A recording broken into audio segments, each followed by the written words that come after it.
अस्सलाम वालेकुम स्टूडेंट्स। आज हम करने वाले हैं केमिस्ट्री का एक बहुत ही इंटरेस्टिंग टॉपिक और वो है मोल। ठीक है, मोल और एवोगैड्रो नंबर को हम डिस्कस करेंगे। तो देखिए, हमारे जो इर्द गिर्द जितनी भी चीज़ें मौजूद हैं, ठीक है, जो भी हमें नज़र आता है वो एटम से मिलकर बना होता है।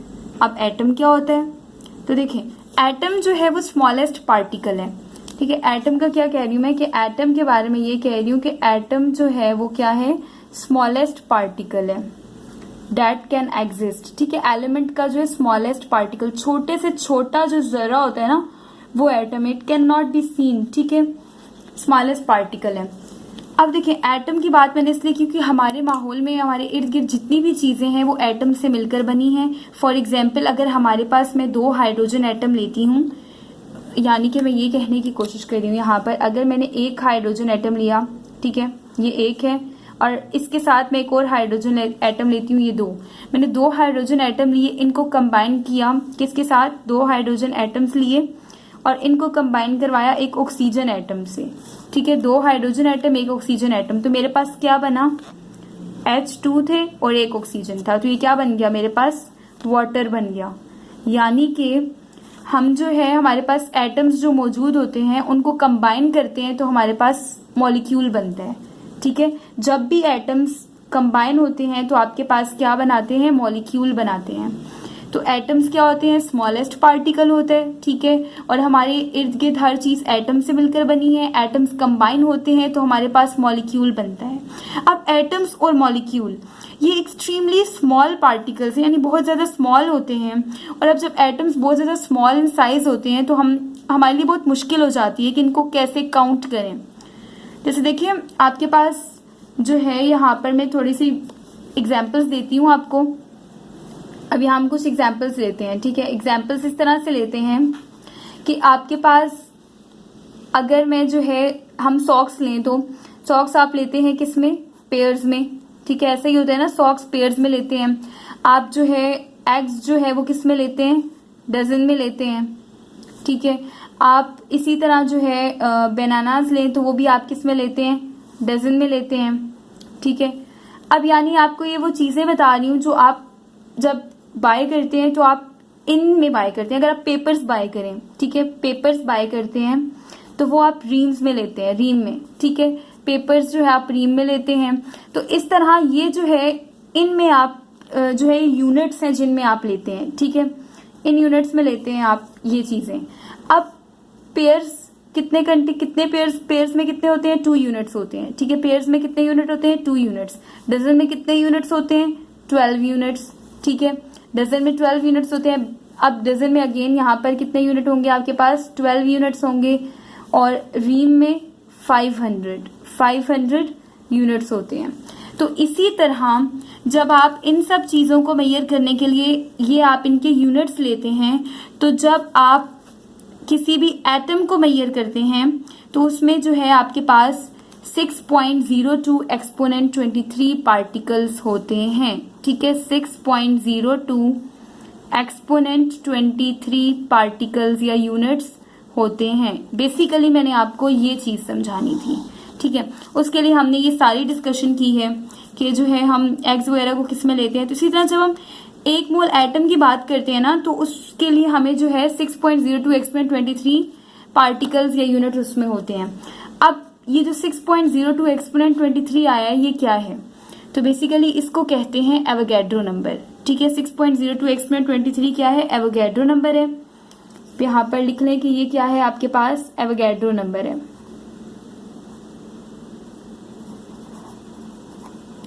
एवोगैड्रोस नंबर है ये। अब यहाँ पर मैंने एवोगैड्रोस नंबर का जिक्र इसलिए किया है कि आपके पास एवोगैड्रो नंबर क्या होता है कि नंबर ऑफ पार्टिकल्स होते हैं जो कि 1 मोल सब्सटेंस में प्रेजेंट होते हैं। Number of particles 1 mole substance में जो प्रेजेंट होते हैं उसको एवोगैड्रो नंबर कहते हैं। एवोगैड्रो नंबर को डिनोटेड करते हैं कैपिटल एन, और यहाँ पर कैपिटल ए ही होता है, लेकिन इस तरह छोटा सा उसके सबस्क्रिप्ट में हम लिख देते हैं। तो इस तरह आप number of moles Avogadro number को इस तरह से आप रिप्रेजेंट करते हैं, एन ए। और आपके पास एवोगैड्रो नंबर की न्यूमेरिकल वैल्यू क्या होती है? इसकी वैल्यू होती है 6.02 एक्सपोनेंट 23। तो ये तो बिल्कुल बेसिक एग्जाम्पल्स थी और थोड़ी सी हमने एटम्स वगैरह की डिस्कशन की है। अब आपने लिखना किस तरह से है, मोल और एवोगैड्रो नंबर क्या होता है, तो उसको हम यहाँ पर डिस्कस कर लेते हैं। तो आपके पास जो मोल है वो ऐसा यूनिट होता है अमाउंट ऑफ सब्सटेंस का, ठीक है। मोल जो है वो ऐसा यूनिट है अमाउंट ऑफ सब्सटेंस का। आपने फिजिक्स में देखें पढ़ा होगा, आपके पास लेंथ, ठीक है, लेंथ का, मास का, इसी तरह टाइम का, इन सब का यूनिट पढ़ा है। तो उसी में ये जो है ना, ये आपके पास बेसिक यूनिट्स हैं, इनके आपने जो है आगे से बेसिक क्वांटिटीज हैं, इनके आगे से आपने यूनिट्स पढ़े हैं।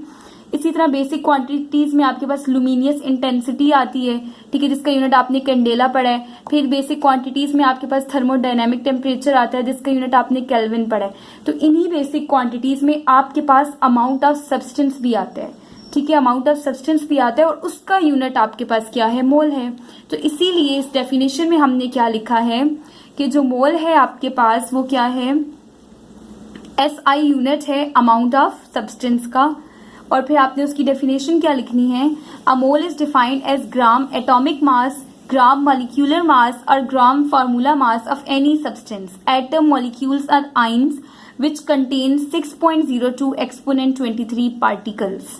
मोल क्या है, बेसिकली कह रहे हैं कि 1 मोल किसी भी एटम आइन मॉलिक्यूल का, यानी किसी भी सब्सटेंस का 1 मोल जो है उसमें 6.02 एक्सपोनेंट 23 पार्टिकल्स होते हैं। और मोल को आप डिफाइन कर सकते हैं कि ये ग्राम एटॉमिक मास है, ग्राम मॉलिक्यूलर मास है, ये ग्राम फॉर्मूला मास है किसी भी सब्सटेंस का। अब सब्सटेंस यहाँ पे क्या हो सकता है, वो सब्सटेंस एटम हो सकता है, मॉलिक्यूल हो सकता है, या फिर आइंस भी हो सकते हैं। आइंस यानी पॉजिटिव और नेगेटिव चार्ज, ठीक है। एटम्स हम डिस्कस कर चुके हैं, स्मॉलेस्ट पार्टिकल, और मॉलिक्यूल्स क्या होता है, जो एटम्स से मिलकर बनते हैं। तो विच कंटेन 6.02 एक्सपोनेंट 23 पार्टिकल्स। अब 1 मोल कार्बन है, कार्बन एक एलिमेंट है, ठीक है। अब 1 मोल कार्बन में, कार्बन एक एटम भी है, ठीक है, इसमें 6.02 एक्सपोनेंट 23 पार्टिकल्स होते हैं, ये आपने याद रखना है। अगर 1 मोल मैग्नीशियम लूं तो उसमें भी 6.02 एक्सपोनेंट 23 पार्टिकल्स ही होंगे।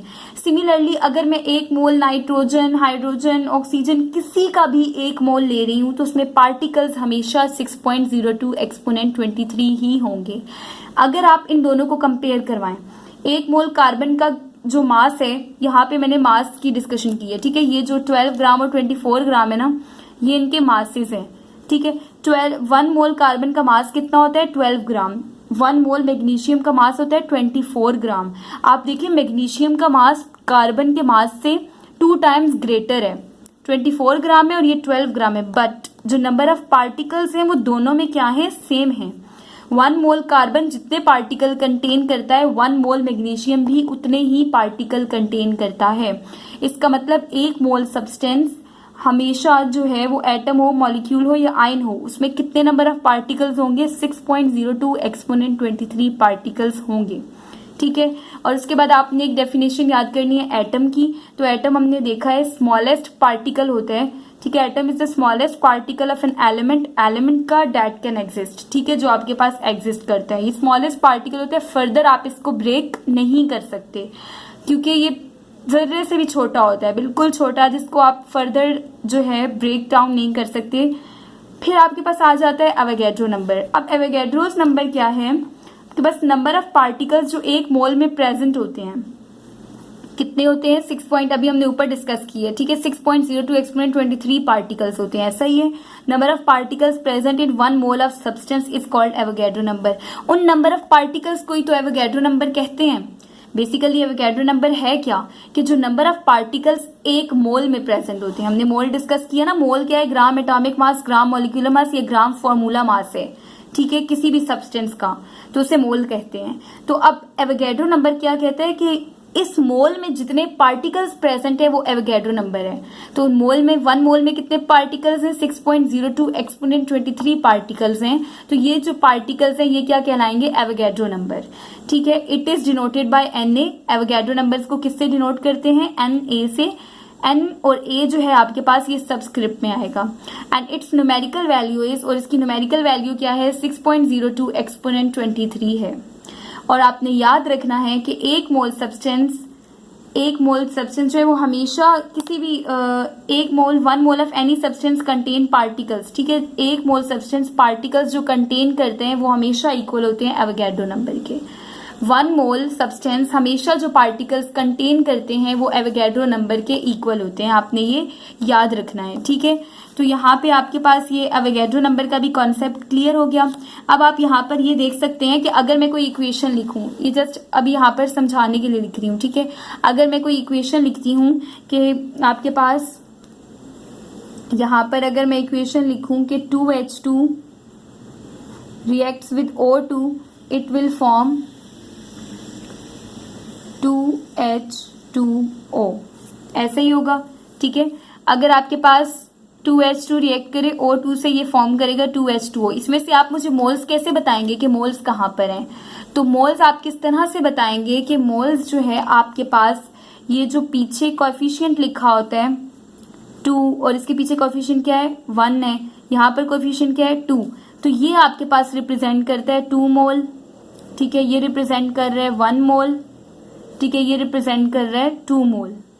तो मैं इसको पढ़ूंगी किस तरह इस इक्वेशन को कि 2 मोल ऑफ हाइड्रोजन रिएक्ट करते हैं 1 मोल ऑफ ऑक्सीजन से और ये बनाते हैं 2 मोल्स ऑफ वाटर, ठीक है। 2 मोल हाइड्रोजन 1 मोल हाइड्रोजन ऑक्सीजन से रिएक्ट करके 2 मोल्स जो है आपके पास वाटर बना देते हैं। तो इस तरह आपके पास ये जो है हम मोल और एवोगैड्रो नंबर्स को रिप्रेजेंट करते हैं। और फिर आपके पास मोल का नंबर ऑफ मोल्स कैलकुलेट करने का फॉर्मूला भी होता है, आप वो फॉर्मूला भी देख लें कि नंबर ऑफ मोल्स किस तरह से कैलकुलेट करते हैं। जब भी आपने नंबर ऑफ मोल्स कैलकुलेट करने हो, ठीक है, नंबर ऑफ मोल्स कैलकुलेट करने हो तो उसके लिए फॉर्मूला होता है गिवन मास, जो मास आपको गिवन होता है डिवाइडेड बाय जिस एलिमेंट का मास आपको दिया होता है ना उसी के मोलर मास से डिवाइड करना होता है, ठीक है, मॉलिक्यूलर मास से, ठीक है, मॉलिक्यूलर मास। अब हम नेक्स्ट वीडियो में डिस्कस करेंगे कि ये मॉलिक्यूलर मास क्या होता है और फिर जब हमें मॉलिक्यूलर मास निकालना आ जाएगा तो फिर हम जो है कुछ न्यूमेरिकल्स करेंगे जिनसे हमने नंबर ऑफ मोल्स निकालना होगा। तो बस आप ये फॉर्मूला याद कर लें कि नंबर ऑफ मोल्स निकालने के लिए जो फॉर्मूला है वो जो मास आपको गिवन होता है उस मास को डिवाइड करना होता है उसी एलिमेंट के मॉलिक्यूलर मास से और आपके पास नंबर ऑफ मोल्स फाइंड हो जाते हैं। और जो मॉलिक्यूलर मास है वो किस तरह से निकालते हैं हम नेक्स्ट वीडियो में देखते हैं।